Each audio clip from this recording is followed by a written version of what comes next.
Hey everyone, Kelly Dean Allen here. Today, as part 3 of a 5-part video series, we're going to have a look at how to play 5 early and very underrated Alex Lifeson guitar riffs and tracks.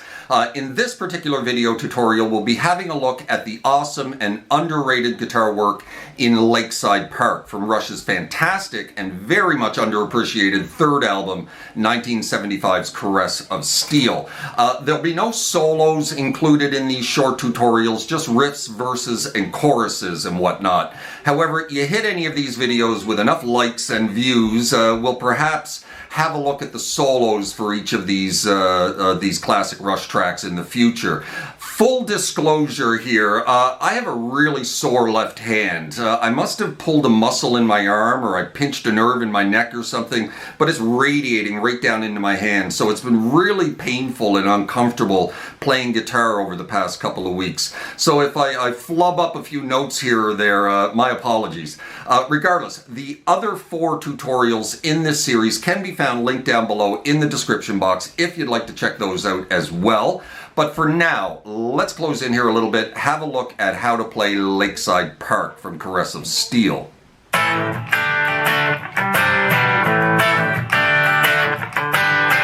Alright, Lakeside Park from 1975's Caress of Steel. We are in standard tuning for this one. We're down on the bridge pickup. One of my favorite early Rush tracks. I really like this one, even though it's somewhat mellow.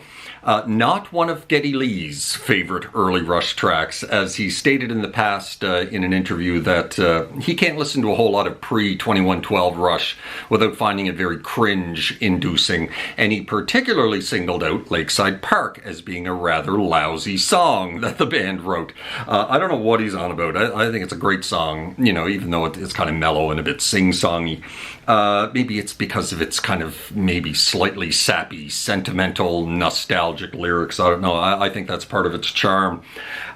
Great guitar work from Alex Lifeson on this one with lots of unique chords and chordal shapes and whatnot.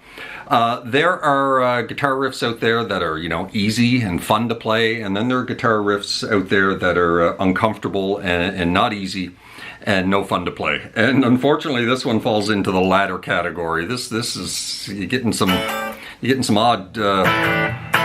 This especially at the beginning. We're starting with an A5 chord. A full A5 chord. An A5 chord is just an A power chord, but we're going to grab the octaves here on the 5th fret of the B and the high E with our pinky, so we have a full A5 chord. Now we're going to take our middle finger and we're going to bend it down in here on the 3rd fret and bar the 3rd fret of the B and the high E. And then pull off the bar that you're holding on the 5th fret off to the 3rd fret.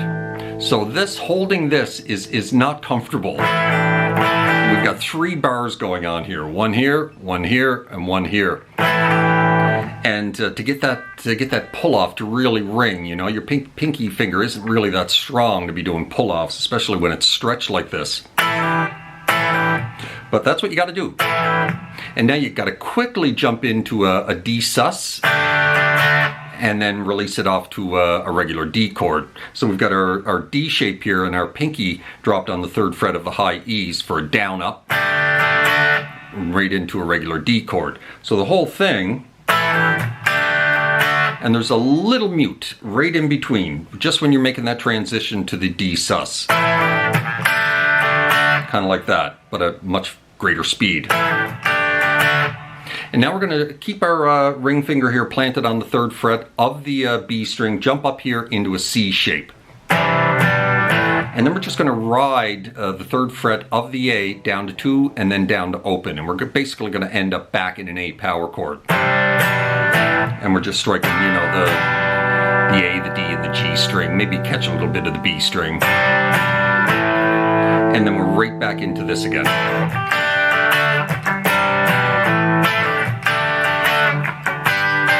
And then the second time you play through that little uncomfortable passage, then we're going to jump up to a little D shape here at the 7th fret position. A couple of downstrokes. Hit the D shape first and then drop your pinky onto the 8th fret of the high E and downstroke it again. And then slide out of it.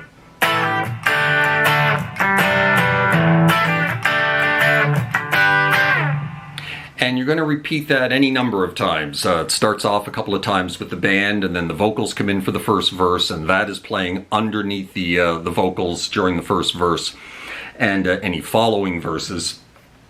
And then as we get into the chorus, it mellows out a little bit. He adds a little bit of a phaser for this.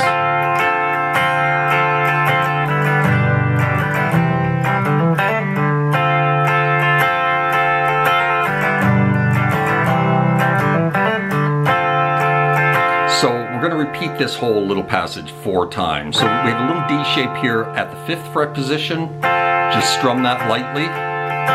And just before you move off to a G, you're going to do a little trill between 5 and 6 of the high E. So from the beginning. Into G, a G cowboy chord, into a C. And then you're going to do these little fills before going back to that D shape at the 5th fret. G to C, something like that. You know, off the 2nd fret of the D and the G and the open strings.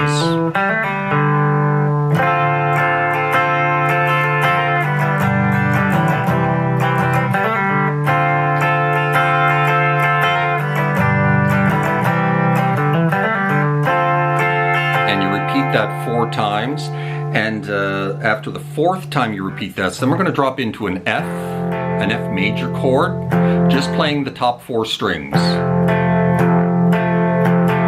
Just down on the top 2 strings and then up on the G and the D string. 3 times, and now we're going to drop into a C, not worrying about our index finger on the 1st fret of the B because we're not using it. And now we're going to downstroke on the open E, the 3rd fret of the A string, and upstroke on the G and the D, and you're going to do that 3 times. Kind of dissonant sounding.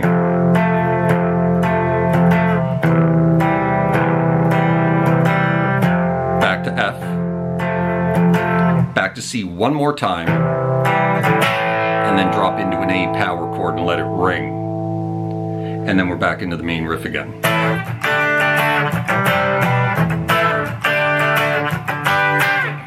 Into the 2nd verse, and then there is a solo which we are not covering in this video, and then I think we're back into another chorus, and then the outro, and the lovely outro.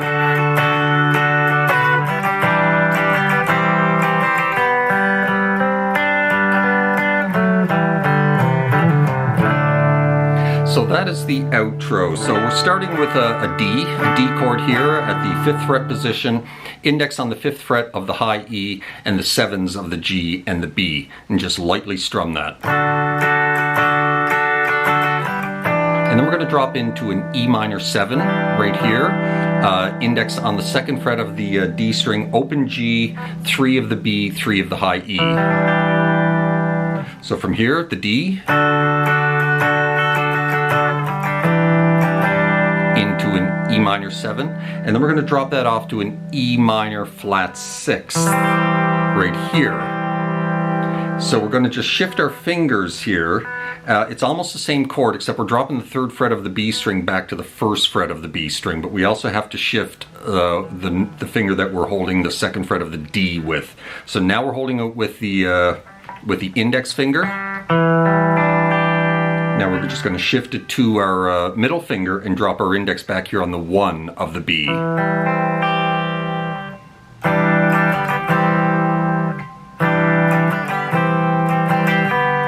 And when you finish that E minor flat 6, strumming that 2 or 3 times, you're going to take your index off and hit the open B, open G before moving on to the next little phrase.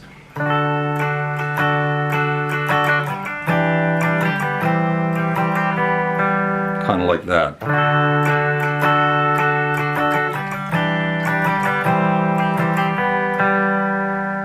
Now, the first 2 or 3 times he does this D chord here, he just stays on it the whole time before moving to the E minor 7.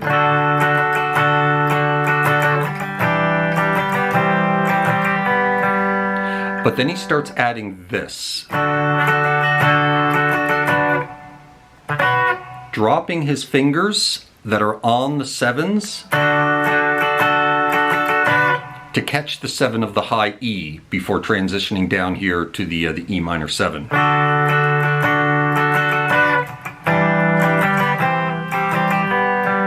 See what I mean? And then we're into the little outro.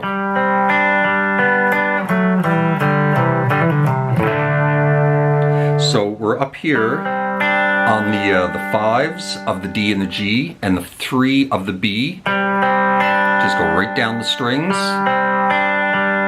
And then you're going to move the 5 back to the 4 of the G and keep the other fingers the same. And then we're into some lightly strummed double stops. And then finishing in D. 4 and 2 of the D and the G string respectively. Back to 2 and open. And then open, open. And then you're going to drop onto a C on the A and the D string, and then the middle 2 strings of that C, the D and the G, back to C, and then finish in D. You follow that?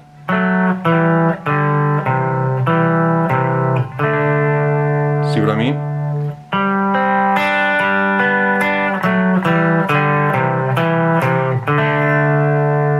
Now, he also adds a little bit of flair to this as well.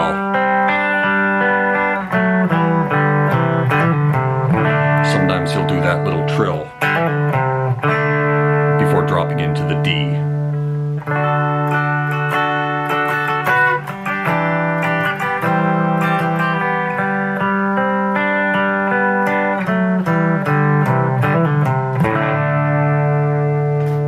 And that, my friends, is how you play Lakeside Park from Caress of Steel and Alex Lifeson. I certainly hope you found that helpful where you're looking to learn this great classic Rush track. Be damned with what Geddy Lee has to say about it. You know, drop me a like, drop me a subscribe, hit that notification bell if you haven't done that already so you know when I upload something new. That would be awfully nice. And, you know, this video gets enough views, enough likes, maybe we'll have a look at the solo to this one in a future video. Hope you're well. Please check out the other 4 videos in this 5-part series looking at some early underrated Alex Lifeson guitar riffs and tracks. You know, we're going to look at pretty much how to play them all except for the solos, and maybe we'll have a look at the solos in future videos. And so take care of yourselves, and we'll see you next time. Cheers.